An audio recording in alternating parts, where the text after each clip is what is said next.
Well, good evening, ladies and gentlemen, and welcome to another edition of Seeing Beyond and Through with Monty. Today, in America, another sad story, another life lost needlessly. And this is the life of 20-year-old Daunte Wright. Daunte Wright is the Minnesota driver, 20-year-old. As you know, you've seen the videos, you heard the story, traffic stop for having an air freshener, pulled over. He's only 20 years old. Spoke to his mother over the phone. He panicked, got back into the car, and drove off.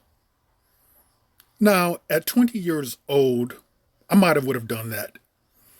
You cannot really criticize someone's threshold of fear of law enforcement, considering that what he has seen in his very short lifetime of killings, of murders, of innocent people who look like him. But here's the question in which I want to ask. How can a 26-year veteran of any law enforcement agency mistake a Glock for a taser? Number one, the Glock weighs significantly heavier. You are going to notice a difference in weight. Number two, the release mechanisms are completely different. Completely different. Number three, the grip feels differently. It's a completely different grip. And number four, they are on different sides. Permanently, they are on completely different sides. So you really have to wonder, how can anyone mistakenly, if you believe it, get that mixed up? The murder of Daunte Wright is rooted in white supremacy and results from the intentional criminalization of black and brown communities. This system can't be reformed. It must be dismantled and a real system of public safety rebuilt from the ground up. Defund the police. Well, I agree with this. And this officer right here, this just thing right here, I'm not even going to mention her name. But I want you to hear what she had to say, because personally, I believe that it was intentional. It was an intentional murder / execution, and she covered her ass. And the reason why I say this is because she uses a form of plausible deniability by stating up front and loud, with the dash cam being on, taser, taser, taser. And after that, she goes, oh, I shot him.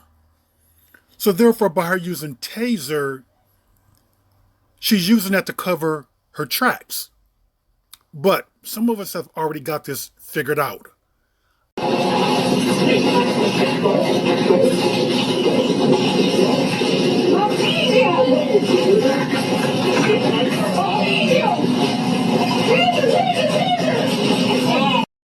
Okay, you heard her. Taser, taser, taser. Like she was announcing it, obviously for an excuse.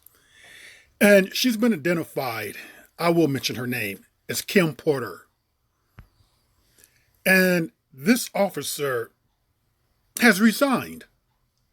She's resigned with full benefits now and pension after an execution.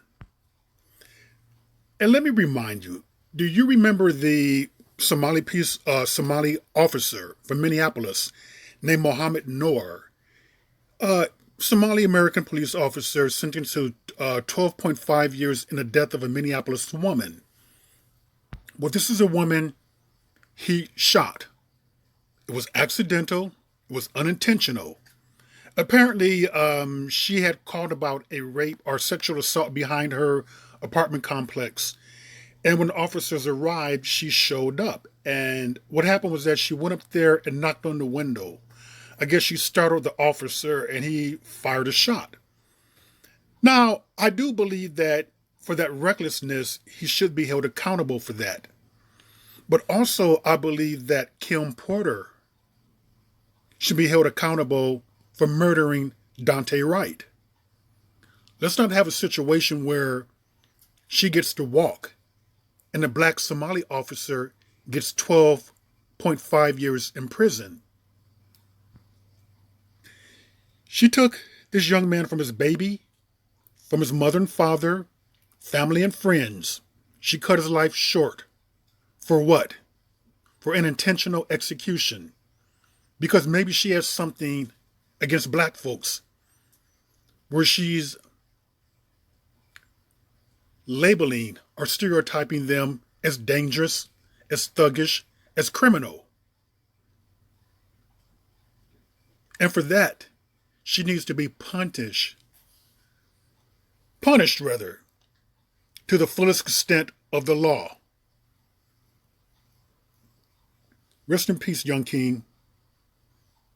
We'll see that justice will be served in this life or the next for your murderer. And with that, ladies and gentlemen, that was another edition of Seeing Beyond and Through with Monty, and I will see you beyond and through.